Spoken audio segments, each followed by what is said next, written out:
श्री राधे श्याम। वर्ष भर के उत्सवों में सबसे विशेष उत्सव श्री जगन्नाथ भगवान की रथ यात्रा का है, जो उत्सव पूरे भारतवर्ष नहीं पूरे विश्व में बहुत हर्षोल्लास से मनाया जाता है। श्री जगन्नाथ भगवान की तो रथ यात्रा दिव्य रूप में होती ही है और भारतवर्ष के तमाम नगरों में, गांवों में जगन्नाथ भगवान की रथ यात्रा होती है। ब्रज के सब प्राचीन मंदिरों में ठाकुर जी रथ पर विराजते हैं और वैष्णव जन भी अपना घर में विराजमान ठाकुर जी की रथ यात्रा करते हैं। इस रथ यात्रा उत्सव का बहुत विस्तार है, जिसमें इस बार 7 जुलाई 2024 रविवार को रथ यात्रा का दिन है, आषाढ़ शुक्ल द्वितीया को, और यह उत्सव कई दिन चलता है। जिसमें 4 जुलाई 2024 में तो उड़िया गौड़िया मिलन है। गौड़ देशवासी भक्त आते हैं जगन्नाथपुरी में, गौर लीला में हम सुनते हैं, और सिंह द्वार पर उड़िया गौड़िया मिलन होता है। और फिर 5 जुलाई को, जिस दिन आषाढ़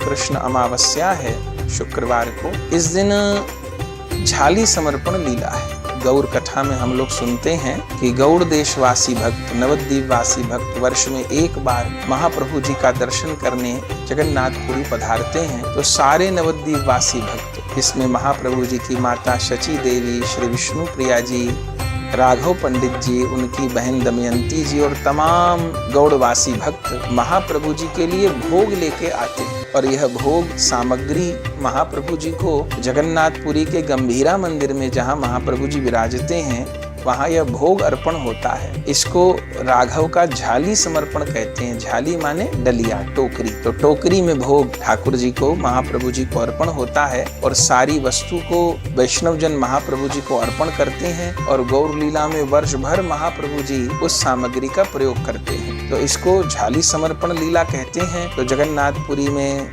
तो वैष्णव जन के द्वारा यह लीला होती ही है बहुत दिव्य रूप में। पर वैष्णव अपने घर पर भी इस उत्सव को मना सकते हैं। कैसे इस उत्सव को मनाना है? घर में महाप्रभु जी विराजमान हैं ही, श्री विग्रह स्वरूप में अथवा श्री चितपट स्वरूप में। तो इस दिन महाप्रभु जी को झाली समर्पण माने, जैसे ठाकुर जी को 56 भोग लगता है, ऐसे इस दिन महाप्रभु जी को जो भी सामग्री, गिनती नहीं है, जो भी आपके पास सामग्री है, आप पत्ते वाले डौने ला सकते हैं। तो उस डौने में अलग अलग सब सामग्री, जो भी आपके पास मेवा है, मिठाई है, फल मनिया कर लीजिए। और इस दिन महाप्रभु जी को चूरन चटनी सब भोग लगता है, क्योंकि भक्त लोग अपनी अपनी इच्छा से तरीके के फल ला करके, मेवा ला करके, मिष्ठान ला करके, जो सामग्री की जिसकी भावना है, महाप्रभु को लाते हैं और झाली समर्पण होता है। तो घर में विराजमान श्री गौरांग देव को, श्री नित्यानंद प्रभु जी को उस दिन अलग अलग डौनों में सब सामग्री लेकर के भोग लगाना चाहिए। और यह भावना करनी चाहिए कि श्रीमन महाप्रभु जी जगन्नाथपुरी में विराजमान हैं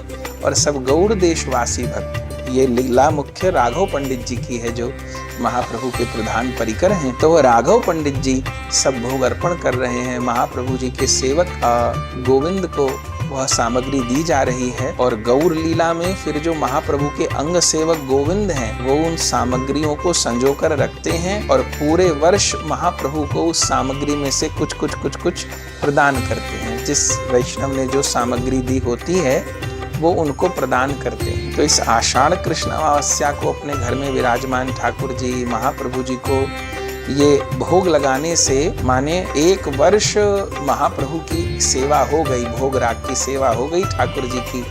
माने 1 दिन सेवा करे से ठाकुर जी की 1 वर्ष की सेवा का फल होता है। इतना आषाढ़ कृष्ण अमावस्या की सेवा का फल है।